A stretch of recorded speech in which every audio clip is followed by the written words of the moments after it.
knew something was off the moment I pulled into the parking lot on Monday morning and saw the new signage above the entrance. They'd already replaced the old logo. 12 days after the acquisition closed, and they were already repainting the walls. I sat in my truck for a minute, just staring at it. 22 years. That's how long I'd been keeping the lights on at Hargrove Industrial. Not metaphorically, literally. I'm the senior controls and automation engineer who built the SCADA system that runs 3 manufacturing facilities across Ohio, Indiana, and Kentucky. Combined, those plants produce roughly $1.8 million in output every single day. Automotive components, mostly. Brake assemblies, steering column housings, precision machined parts that end up in vehicles rolling off assembly lines in Detroit and Chattanooga. When my systems run clean, nobody notices me. When they don't, production stops, contracts get breached, and people start losing their minds. My name is Douglas Parrish. I'm 54 years old, and I've got the kind of job title that sounds boring at a dinner party but makes plant managers very nervous when I call in sick. The acquisition had been announced 6 weeks earlier. A private equity group called Meridian Capital Partners bought Hargrove from the founding family, and from the moment the ink dried, everyone in the building understood that the next few months were going to be uncomfortable. PE acquisitions always meant the same thing: find the inefficiencies, eliminate the redundancies, make the numbers look prettier for whatever exit they were planning in 3 to 5 years. I'd survived 2 of those at previous companies. I knew the playbook. What I didn't anticipate was Ryan. Ryan Castellan was the son of Meridian's managing partner. 28 years old, Stanford undergrad, MIT Sloan MBA. He showed up the second week with a laptop bag that probably cost more than my first car, talking about digital transformation in Industry 4.0 and the importance of cloud-native infrastructure. He had the energy of someone who had read every McKinsey white paper ever published and absorbed none of the context behind them. His official title was Director of Operational Excellence. In practice, he was the managing partner's son, and that meant his ideas had a way of becoming policy very quickly. I met him formally on a Wednesday. He'd called a meeting with myself, Janet from IT, and Roger, the plant operations manager in Dayton. Ryan sat at the head of the table with his laptop open, smiling the way people smile when they already know the outcome of the conversation and are just waiting for everyone else to catch up. He pulled up a slide deck. 37 slides. I counted later because I had nothing better to do while he walked us through his vision for modernizing our operational infrastructure. The short version, he wanted to replace my SCADA system. For anyone who doesn't work in industrial automation, SCADA stands for Supervisory Control and Data Acquisition. It's the software and hardware architecture that monitors and controls industrial processes. My system, which I'd built from scratch over roughly 8 years and have been refining ever since, handles real-time monitoring of 340 individual control points across 3 facilities: temperature, pressure, machine cycle times, conveyor speeds, tool wear indicators, coolant flow rates. It integrates with the ERP system for production scheduling, feeds data to the quality control modules, and has 14 custom alert protocols that I wrote myself, based on failure patterns I've observed over 2 decades in this industry. Ryan wanted to replace it with a cloud-based SaaS platform called FlowBridge. I'd heard of FlowBridge. It's a fine product for certain applications, smaller facilities, simpler processes, companies that don't have multi-site operations with interdependencies across shifts and production lines. It is absolutely not designed to manage what I manage. I know that because I'd actually evaluated it. 3 years earlier, our old VP of Operations had asked me to look at several platforms as part of a routine technology review. I spent 6 weeks on it. FlowBridge had clean dashboards, good customer support, and a pricing model that looked attractive on paper. It also had documented latency issues with high-frequency polling, limited support for legacy PLCs, which we have a lot of, and no native integration with our ERP without custom middleware that would cost more to build and maintain than just keeping what we had. I wrote a 30-page evaluation. The conclusion was clear: not suitable for our environment. We kept the existing system. Ryan had apparently not read that report, or if he had, he'd decided it didn't apply anymore. I let him finish the presentation. Then I asked a few questions. What's the migration path for our Allen Bradley PLCs, since FlowBridge's documentation shows limited support for that hardware generation? Ryan said the vendor had assured him compatibility wasn't an issue. How does FlowBridge handle our shift overlap synchronization? Where Dayton and the Lexington plant share a production schedule that updates every 4 hours. Ryan said the platform had robust scheduling features. What's the latency spec for real-time alarm response? Ryan said Flowbridge was cloud native, which meant it was inherently faster than on-premise solutions. That last one told me everything I needed to know about his actual understanding of industrial control systems. Cloud native does not mean faster. For consumer apps, maybe. For systems where a 2-second delay in a temperature alarm can mean a $200,000 piece of equipment overheating and shutting down a production line, latency is a life or death number. My system responds to critical alarms in under 400 milliseconds. Flowbridge's own documentation listed average alarm response at 1.2 to 3.8 seconds, depending on network conditions. I said, calmly, that I had some documented concerns I could share in writing.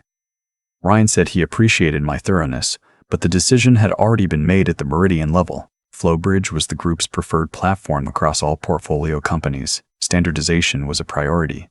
He'd like me to work with their implementation team on the transition.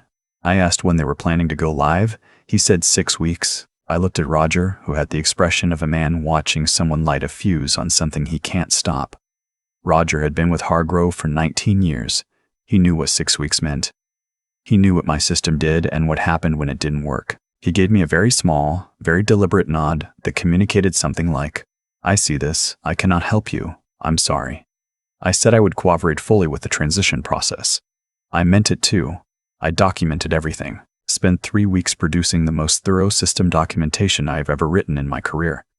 Architecture diagrams, PLC configuration files, custom alarm threshold tables, integration maps showing every data handshake between the SCADA layer and the ERP. I wrote runbooks for every non-obvious process, flagged every legacy workaround, explained the history behind every custom protocol I'd built and why I'd built it.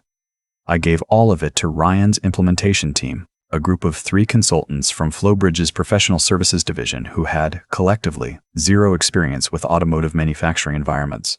I also sent Ryan a formal written memo, 12 pages. I outlined 17 specific technical risks with the proposed migration timeline. I listed them by severity. The top 5 were what I'd classify as production stopping risks, scenarios where a failure in the new system could halt output at 1 or more facilities for an extended period. I requested a parallel run period of at least 8 weeks, where both systems operate simultaneously so we can validate Flowbridge's outputs against my system's known good data before cutting over. Ryan replied with 2 sentences. He appreciated my diligence. The timeline was firm. I forwarded the memo to Roger, to Janet, and to the plant managers in Dayton and Lexington. I put a red receipt on the email. Then I printed a copy and kept it in my truck. The Flowbridge team spent 2 weeks on site. They were pleasant, competent people who were genuinely trying to do a good job in an environment they didn't fully understand. I spent a lot of time with their lead engineer, a guy named Paul, walking him through the system. Paul was sharp. He caught more of the complexity than I expected. He also, on his last day on site, quietly told me that he'd raised concerns internally about the timeline and been told to proceed. He looked tired when he said it. The cutover was scheduled for a Sunday night 3rd shift when production volume is lowest, Dayton first, then rolling to the other plants the following week. Ryan flew in for it. He stood in the control room in a Patagonia vest and jeans, watching the Flowbridge dashboard populate with data from the floor. I was not invited to be there. My access card had already been deactivated for the server room. My official last day was Friday. I cleaned out my office Thursday afternoon. Tool calibration certs, personal manuals, the framed photo of the Dayton plant floor from 2009 when we hit our first 1,000,000-unit production milestone. I left the desk clean. Left the filing cabinet organized.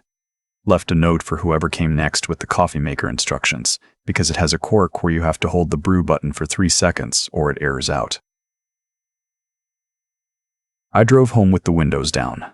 It was a clear September evening. I wasn't angry exactly. I was the specific kind of tired that comes from knowing something bad is going to happen and being unable to stop it. My phone started on Monday at 6:14 a.m. Roger. I let it go to voicemail. He called again at 6:22. Then a text, Doug, I need you to call me. I poured my coffee and called him back.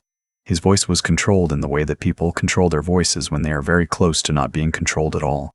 The Dayton plant had gone live on Flowbridge Sunday night, he said. By 2 a.m., the thermal monitoring on the press line had started generating alerts. Not real alerts. Ghost alerts.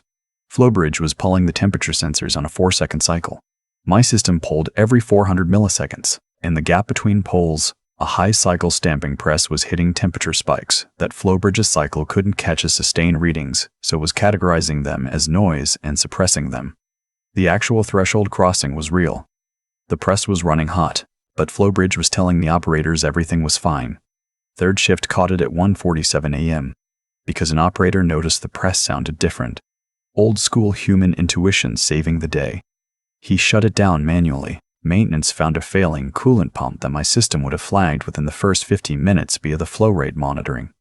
Flowbridge hadn't been configured to integrate with the coolant flow sensors because the implementation team hadn't known those sensors existed. That was problem 1. Problem 2 was the production schedule sync. Flowbridge's scheduling module had pulled the ERP data on Sunday evening during setup. It had not been configured to sync dynamically. The Dayton plant ran Monday morning on a production schedule that was 12 hours stale. They ran the wrong part numbers for the first 4 hours of first shift. 4 hours of output. Roughly 2,200 components that had to be scrapped or reworked because they were built to a superseded revision of the customer spec. I listened to Roger explain all of this. I asked if he needed me to come in. He said that Ryan had told the team they could handle it internally. The Flowbridge support line was on the call. They were working the issues. I said okay.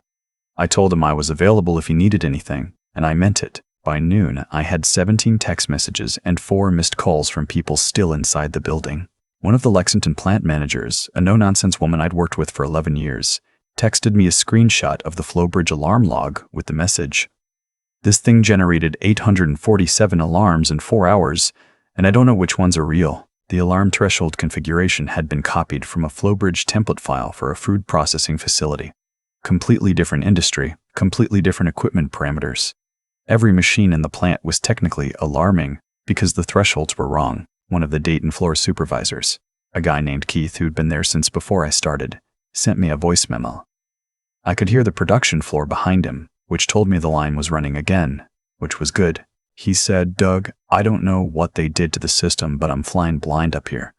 I had to make decisions today based on my gut because the board was telling me 4 different things at once.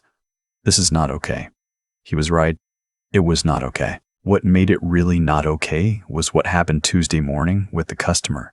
Our largest automotive customer has a just-in-time supply agreement with us. They don't carry inventory. When they need brake assemblies on a Wednesday, they need them on a Wednesday. The contract has penalty clauses. Delivery failures beyond a 4-hour window trigger a $45,000 per occurrence fee, plus a renegotiation clause that can adjust the contract terms on 60 days' notice. The scrapped parts from Monday's 4-hour scheduling error meant we were short on a Tuesday delivery. Not catastrophically short, but enough to trigger the penalty clause. $45,000 on the first occurrence. And because the scheduling module was still not syncing properly, Tuesday's production run was also compromised. The customer's procurement team called Roger at 8 a.m. They were professional about it. They always are right up until they're not. Roger called me at 8:17 a.m. He said Ryan wanted to know if I could come in for a conversation. I said I could make myself available. I was a private citizen now, I noted. If Meridian wanted my professional services, they should have their counsel draft a consulting agreement. There was a brief silence. Then Roger said quietly, "Yeah, I'll let him know." Ryan called me personally at 10 a.m. He sounded younger than 28. He explained the situation, as though I hadn't been getting play-by-play updates for 48 hours, and said he needed my help stabilizing the system. I want to be honest about what I felt in that moment. It wasn't satisfaction. It was closer to a kind of exhausted sorrow. I'd tried to prevent this. I'd written the memo, flagged the risks, requested the parallel run. The disaster that was unfolding was not something I'd wanted. There were real people on those floors. Keith, on the Dayton line, Maria at Lexington, the overnight crews who were trying to do their jobs with tools that were actively working against them. I didn't want them in that situation, but I also understood very clearly that if I walked back in and fixed everything for free, nothing would change. Ryan would learn that his decisions had consequences he could outsource. That lesson needed to stick. I told Ryan I would be happy to help. My consulting rate was $350 an hour, billed in 4-hour minimums, payable in advance by company check or wire transfer. I also needed a written agreement indemnifying me from any liability related to the current system state, since I had no involvement in the Flowbridge implementation, and I wanted a formal retainer commitment of 30 days at that rate. He said that was a lot. I said I was aware. I also said that at $350 an hour, I was probably the cheapest option he was going to find who actually understood the environment. Qualified SCADA engineers who know automotive manufacturing don't come off the bench for $150 an hour. He said he'd have to talk to his father. I said, take your time. The scheduler's still broken. They called back in 90 minutes. Agreement reached. I said I'd be there Thursday morning. I needed Wednesday to review the documentation I'd left and formulate a remediation plan. What I actually did Wednesday was drive to Dayton, park in the visitor lot, and have coffee with Roger in the conference room near the front entrance. He walked me through everything that had happened in detail. I asked questions. He answered them. We sat there for 2 hours, and by the end, I had a clear picture of exactly what had to be done. I also learned something else in that conversation. The written memo I'd submitted, the 12-page risk assessment, had been shared with Ryan's father at some point in the previous 48 hours. The senior Castellan had read it. He had not been previously aware it existed. Roger let that land without adding anything, and I appreciated him for it. Thursday morning, I drove into the main facility and badged in with a new temporary credential. Keith met me at the entrance to the control room and shook my hand. He didn't say anything. He just shook it with both of his, and that told me everything about how the week had been. I sat down and started working. The first thing was the alarm configuration. Flowbridge's threshold templates had to be completely rebuilt for my documentation. I pulled up the files I'd created during the transition and went through all 340 control points, entering the correct parameters. That alone took 5 hours. I didn't stop for lunch. Someone brought me a sandwich around 1 p.m. and set it next to the keyboard, and I ate it without really registering that I was eating. The second issue was the PLC integration. 2 of our older Allen Bradley units weren't communicating properly with Flowbridge's data collection layer. I'd flagged this in the memo. The Flowbridge implementation team had routed around it rather than solving it, which meant those PLCs were essentially invisible to the monitoring system. I worked with Paul, who was still on site, looking like he hadn't slept since Sunday, to build the bridge correctly. It required some custom scripting that Flowbridge's standard configuration interface didn't support, but their API layer was accessible, and I knew what I needed to do. The third problem, the scheduling sync, was actually the most straightforward once we got into it. Flowbridge had a native dynamic sync feature, it just hadn't been turned on. The implementation team had configured the system for a manual sync model, presumably because the template they were working from assumed a different workflow. 15 minutes to identify, 20 minutes to configure and validate.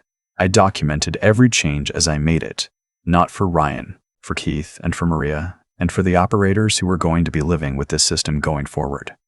By Friday evening, the system was stable, not perfect. There were still optimizations I wanted to make, and I had a punch list of 12 items I thought needed attention over the following 2 weeks, but the production floors were running clean. The alarm logic was sound, the scheduler was syncing correctly, and our customer delivery was back on track. I walked into the conference room where Ryan was waiting. He looked genuinely relieved, which made it easier to be professional. I told him the system was stabilized and handed him a written summary of what I'd done and what remained. He thanked me. Then he said that Meridian wanted to discuss a longer-term arrangement, whether I'd be interested in coming back in some capacity, either as a consultant or in a staff role, to support the ongoing deployment across the other portfolio companies. I said I'd be interested in discussing it. He slid a paper across the table. It was a proposed consulting agreement, decent rate, 12-month term, reasonable scope. I picked it up, read it, and then took out a pen and added 3 items in the margin. 1.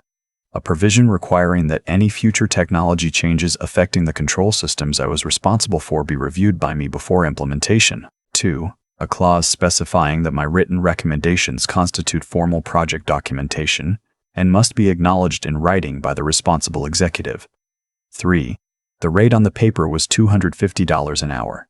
I changed it to $300. Ryan looked at the margin notes. He was quiet for a moment, then he said, "Fair enough," and signed it. I walked out to the parking lot at 7:30 p.m. The Dayton plant was running third shift behind me, the kind of steady mechanical rhythm that means everything is where it's supposed to be. I sat in my truck for a minute and listened to it. Keith knocked on my window on his way in. He had a thermos and a look on his face that was probably the closest he gets to sentimental. "Good to have you back," he said. "I'm not back," I said. "I'm consulting." He grinned. "Yeah, okay, either way. We were running blind without you, and nobody upstairs wanted to admit it until they didn't have a choice. That's how it always goes, isn't it?" I thought about the Sunday nights over 22 years when I'd stayed late to run validation checks nobody asked me to run, the alarm protocols I'd written at home on weeknights because I knew a particular failure mode was possible and hadn't been accounted for, the 12-page memo that sat in Ryan's inbox for 3 weeks and got read by his father only after $45,000 in penalty fees and 2 days of compromised production. "Yeah," I said. "That's how it always goes." I pulled out of the lot and drove home with the windows down. September had turned cold finally, the kind of cold that settles in properly and stays. The radio was on, something I didn't bother to identify, just noise and the sound of the highway. I was not angry. I was something else. Something that doesn't have a clean name, not quite vindicated, because the whole thing never needed to happen. Not quite satisfied, because the plant had paid real costs for a lesson that should have been free. Somewhere between relieved and tired, with a thin layer of something that might have been peace underneath. I'd done the work the right way for 22 years. I'd written it down. I'd handed it over. I'd warned them clearly and in writing, with red receipts on the emails. And when they called, I answered. Not because I needed to prove a point, not to say I told you so, because Keith was on that floor in the dark trying to make decisions without real information, and Maria was watching 847 false alarms and not knowing which ones to believe, and somewhere at the end of all that were cars, real cars on real highways, carrying real people, that were supposed to have reliable brake assemblies built by people who got paid correctly for their work. Some jobs you do because somebody has to know how to do them right, and you happen to be that person. The exit from my neighborhood came up and I took it. Put the truck in the garage, went inside, poured 2 fingers of Knob Creek into a glass, and sat in the quiet for a long time. The work was real. The system was running. The workers were getting paid. That's the job. That's always been the job. I've been thinking about what actually happened in that situation, not the drama of it, not the $45,000 penalty or the ghost alarms or the 4 hours of scrapped parts, but the underlying thing that made all of it inevitable. Ryan didn't walk into that building intending to cause harm. I want to be clear about that. He was smart, he was confident, and he genuinely believed he was doing something useful. That's almost always the way it goes. The people who create these kinds of disasters rarely do it out of malice. They do it out of a particular kind of ignorance that gets mistaken for vision. The belief that understanding a system conceptually is the same as understanding how it actually behaves under real conditions. It isn't. It never is. And no amount of MBA coursework closes that gap. Only time does. Only repetition. Only the specific memory of being wrong in ways that cost something real.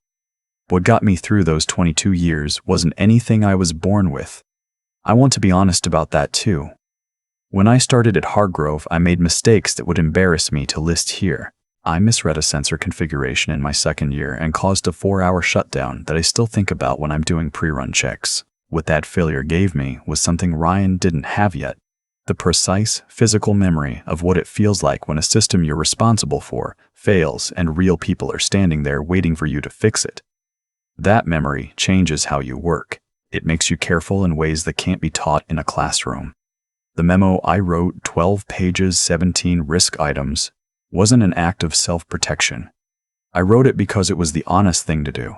I had knowledge that was directly relevant to a decision that was going to affect Keith on the floor and Maria at Lexington and every overnight crew member who was going to have to work with whatever system came out the other side. Keeping that knowledge to myself because I was angry would have been a kind of cowardice. Sharing it clearly, with documentation, with read receipts, was the only option I could look at myself for. And when Roger called Monday morning at 6:14, I didn't feel vindicated. I felt the weight of it. Because the gap between "I told you so" and "I tried to prevent this" is the distance between ego and integrity, and I've spent a long time trying to stay on the right side of that line. What I know for certain is this. The work you do when nobody's watching is the only work that matters. The validation checks I ran on Sunday nights that nobody asked for. The alarm protocols I wrote at home because I knew a failure mode existed that hadn't been documented. None of that was visible to Ryan when he walked in with his Patagonia vest and his slide deck. All he saw was an old system and an expensive employee. He couldn't see the 22 years of judgment that lived inside both of those things. You can't shortcut that. You can't acquire it. You can only build it, slowly, by showing up and caring about the outcome and staying honest with yourself about what you don't know yet. That's what I'd tell anyone starting out in a field where the stakes are real. Do the work right when it doesn't matter, so that when it does, your hands already know what to do. Write the memo. Send the email. Keep the receipt. Not to protect yourself. To be someone who told the truth clearly and then showed up anyway when they needed you. That's the whole thing. That's always been the whole thing.